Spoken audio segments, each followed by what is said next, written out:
بسم الله الرحمن الرحيم. اللهم صل على سيدنا محمد. ازيكم حبايب قلبي، عاملين ايه؟ هنعمل مع بعض النهارده عصير جميل جدا جدا ومفيد وتحفه يعني كده.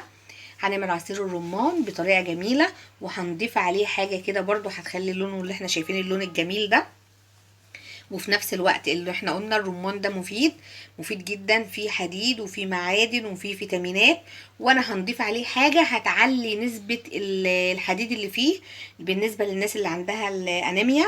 وكمان هتعزز المناعة عشان يعني تعمل لنا وقاية من الامراض. فجربوا بس كده ونمشي مع بعض خطوة بخطوة، ونروح نسمي الله كده ونقول بسم الله الرحمن الرحيم، اللهم صل على سيدنا محمد، ونشوف مقاديرنا. بسم الله الرحمن الرحيم. اللهم صل على سيدنا محمد. ازيكم يا حبايب قلبي، عاملين ايه؟ ان شاء الله تكونوا بخير وسعاده كده دايما يا رب. هنعمل مع بعض النهارده عصير الرمان ده ليه فوائد كتيره جدا جدا جدا. واهم حاجه ان الرمان ده ربنا سبحانه وتعالى ذكره لنا في ايه؟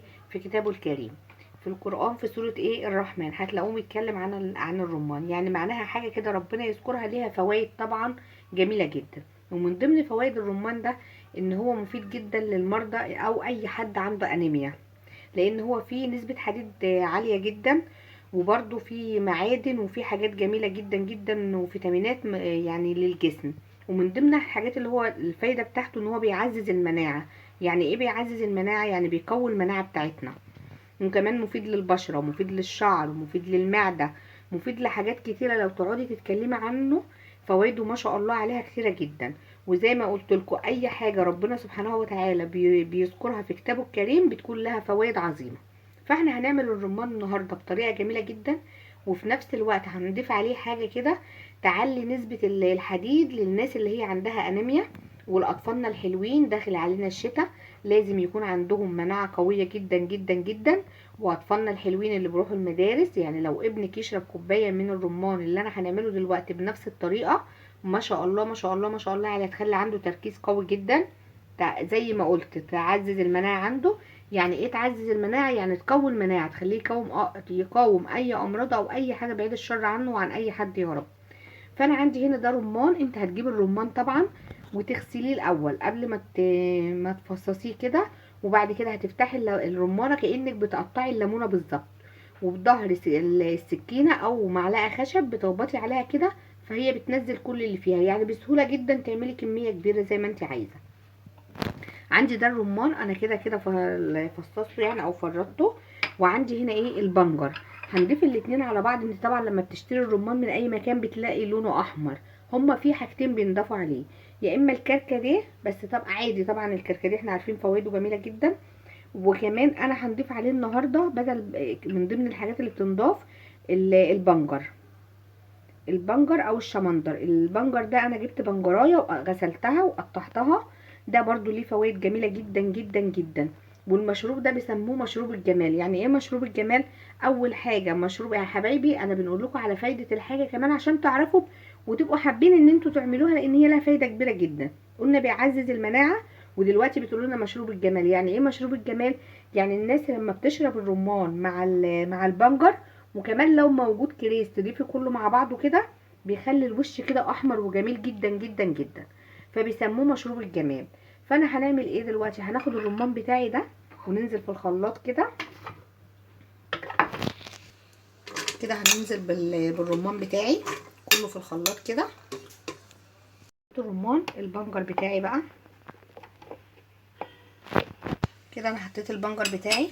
بصوا بقى، طبعا احنا عارفين قلنا فيه حديد وفي فيتامينات. طبعا اي حاجه فيها حديد يا حبايب قلبي، عايزين جسمكم يمتص الحديد تعملوا ايه؟ الليمون يخلي الجسم يمتص الحديد بسرعه. ممكن تعصري الليمونه كده، او ممكن تعملي ايه؟ تقطعيها تحطها قطع. طبعا انا كده كده ايه، ده هيتصفى عادي اهو، شايفين؟ تقطعيها كده. طبعا القشره بتاعت الليمونه دي انا مش عايزه اقول لكم برده على الفوائد اللي فيها اهو، شايفين؟ تقطعيها كده. يبقى حطينا الايه؟ الرمان والبنجر والليمون. حابه تعصري الليمونه برده مفيش مشكله خالص، تاخدي ايه؟ العصير الليمون اللي فيها. قلنا حديد يبقى لازم معاه ليمون. بعد كده ايه؟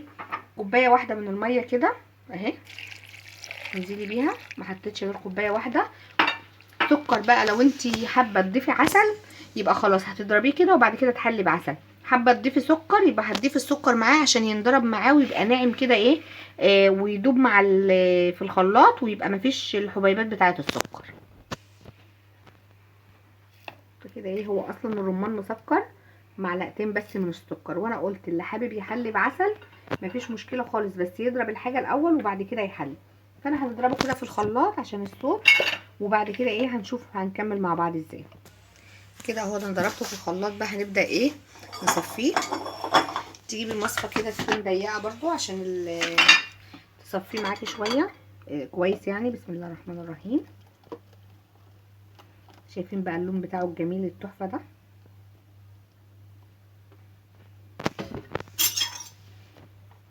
كده هنصفيه كده كده ايه تصفيه كويس وتضغطي كده فيه عشان ينزل كل اللي فيه. هنكمل بقى ايه التصفيه بتاعته ونرجع لكم تاني. كده شايفين لازم تصفيه كده كويس جدا جدا جدا. كده انا صفيته اهو، شايفين لونه جميل ازاي وتحفه. اللي حابب بقى يخلي بعسل في الوقت ده كده بيحط العسل بتاعه وبيقلب، واللي حابب بسكر يحط السكر في الخلاط ويضرب كده. شايفين احلى بقى شويه عصير كده، حاجه جميله، حاجه مضمونه كده في البيت، نظيفه وحاجه مفيده لاولادنا. تحطي بقى مكعب تلج كده، تعملي لاولادك شكل حاجه في البيت جميله جدا كده. مكعبين زي ما انت حابه على حسب. تبداي بقى تغرفي كده. بسم الله الرحمن الرحيم. شايفين اللون بتاعه جميل جدا تحفه، حاجه مغذيه، حاجه مضمونه في البيت لاولادك، حاجه كلها بصوا حديد للناس اللي عندها نقص حديد والناس اللي عندها انيميا. تجرب الوصفه دي وهتدعي لي، وهتلاقي الهيموجلوبين بتاعها يترفع اللي هو الحديد بسرعه بسرعه بسرعه. شايفين اللون وشايفين الجمال وشايفين الحلاوه اهو. احنا بنروح نشتري من بره شايفين لونه احمر، تعمليه في البيت تلاقيه فاتح. لا احنا نعمل كل حاجه ببيتنا وتبقي ضامنه ايه نظافتها وجمالها وحلاوتها. شايفين بقى احلى كوبايه رمان كده جميله تحفه، تقدميها لاولادك تقدميها لضيوفك، حاجه جميله جدا جدا. الرمان ده ممكن تخزنيه وتشيليه في الفريزر وتطلعيه تضربيه بنفس الطريقه كده مع البنجر. تشيلي شويه رمان معاهم قطعتين بنجر وتحطوهم في كيس وتطلعيهم تضربيهم على طول، تخلطيهم بالخلاط كده ويديكي نفس النتيجه. يا جماعه انا بنكلمكم اهتموا والله العظيم بالحاجات دي، جميله جدا جدا لاطفالنا ولينا احنا كمان.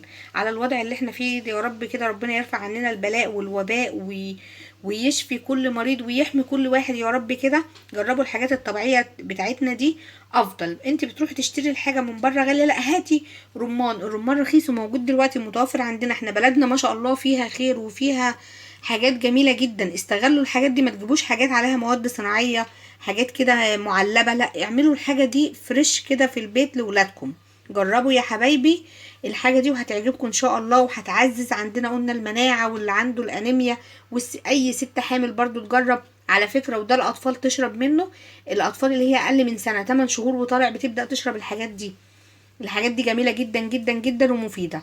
جربوه بس بطريقتي كده. مستنيه بقى منكم لايك وتفعيل الجرس واشتراك عشان كل ما انزل حاجه جديده توصل لكم وتوصل لاكبر عدد، ونكون دايما كده في صحه وسعاده يا رب وبألف هنا ان شاء الله. والسلام عليكم ورحمه الله وبركاته.